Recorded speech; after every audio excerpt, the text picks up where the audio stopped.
Hi, I want to talk about the jargon that's used in your Sage software because, of course, the better you can understand what you're doing in your software, the more accurate your information will be, and ultimately, the more accurate then that will make your accounting records.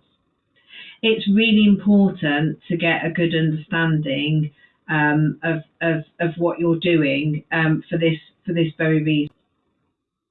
One common confusion that I see that causes inaccuracies and duplications in the software is a little bit of confusion surrounding the bank feed and whether you're matching transactions from the bank feed or whether you're categorizing directly from the bank feed.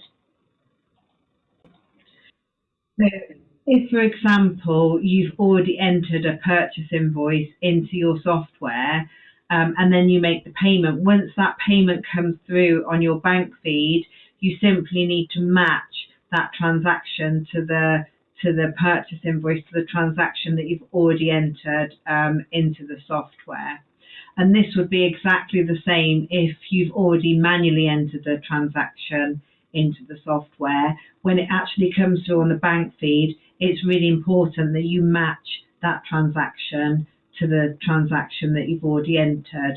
You can, of course, categorize transactions directly from the bank feed, and that's absolutely fine as long as you haven't already entered the purchase invoice, because both of those things are actually telling Sage what money you spent on what date and what it was for. And so therefore, if you enter a purchase invoice and categorize directly from the bank feed, you will in effect be duplicating that particular transaction. So it's really important to actually think about, is there a transaction already entered that I need to match this to, or do I need to categorize directly from the bank feed?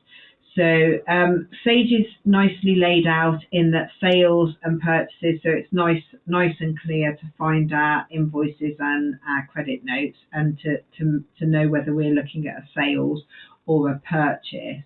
So if we click on the create icon, we also have the option here for our other payments, which is where we would go to manually enter any payments that we didn't want to categorize directly from the bank.